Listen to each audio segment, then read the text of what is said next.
আগের দুটি ভিডিওতে আমি পবিত্র বাইবেল থেকে দুঃখ, কষ্ট, যন্ত্রণা, পরীক্ষা সম্পর্কে অনেক বিষয় উল্লেখ করেছি, কেন আমাদের জীবনে তা আসে।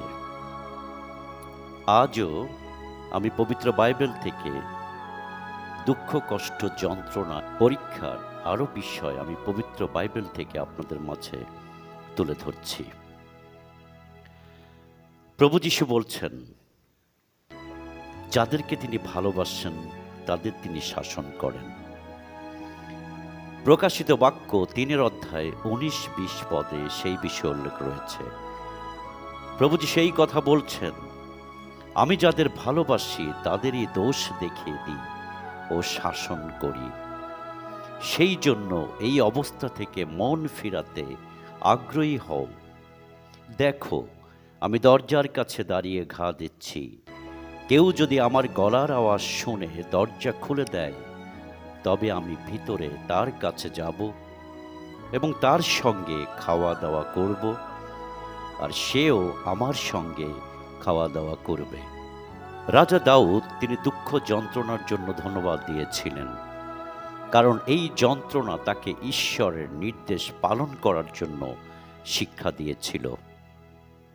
গীতসংহিতা 119 অধ্যায় 67 এবং 68 পদে আমরা দেখি, কষ্ট পাবার আগে আমি বিপথে ছিলাম, কিন্তু এখন আমি তোমার বাক্যের বাধ্য হয়েছি। তুমি মঙ্গলময়, আর মঙ্গলই করে থাকো। তোমার নিয়ম আমাকে শিক্ষা দাও। একই অধ্যায়ের 71-72 পদে উল্লেখ রয়েছে, আমি যে কষ্ট পেয়েছি তা আমার পক্ষে ভালোই হয়েছে, তাতে আমি তোমার নিয়ম শিখতে পারছি। তোমার মুখের নির্দেশ আমার কাছে হাজার হাজার সোনা রূপার টুকরার চেয়েও দামি।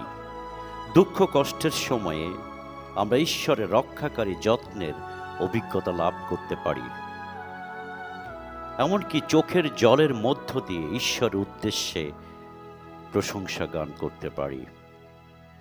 গীতসংহিতা 27 অধ্যায় 5-6 পদে উল্লেখ রয়েছে, কারণ বিপদের দিনে তার সেই আশ্রয়ে তিনি আমাকে নিরাপদে রাখবেন। তার সেই তাম্বুতে আমাকে লুকিয়ে রাখবেন, আর পাহাড়ের উপরে আমাকে তুলে রাখবেন। যেসব শত্রুরা আমাকে ঘিরে ধরেছে তাদের চেয়ে তখন আমার সম্মান বাড়বে।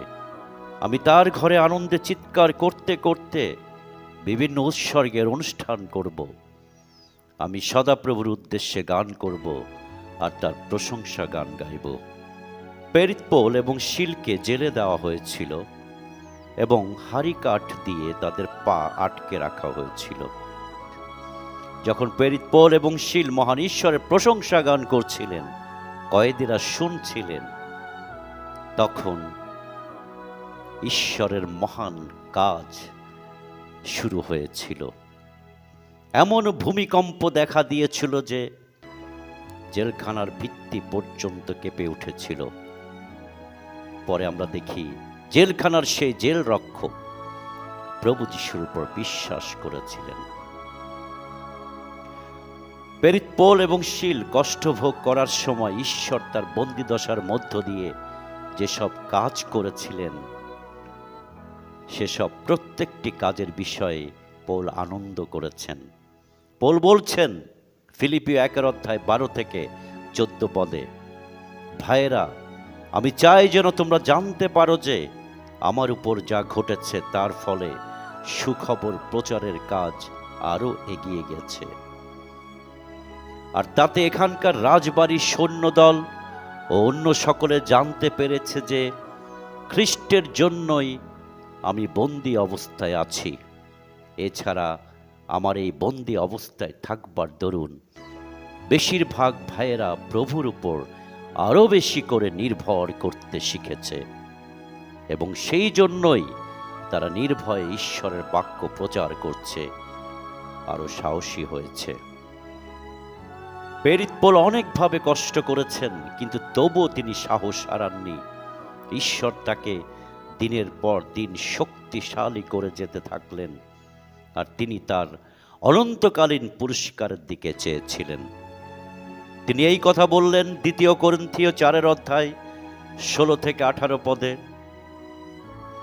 এই জন্য আমরা হতাশ হই না, যদিও আমাদের বাইরের দেহ ক্ষয় হয়ে যাচ্ছে, তবু আমাদের ভেতরের মানুষ দিনে দিনে নতুন হয়ে উঠছে।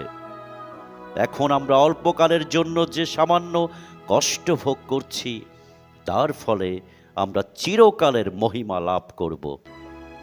এই মহিমা এত বেশি যে তা মাপা যায় না। যা দেখা যায় আমরা তার দিকে দেখছি না, বরং যা দেখা যায় না তার দিকে দেখছি।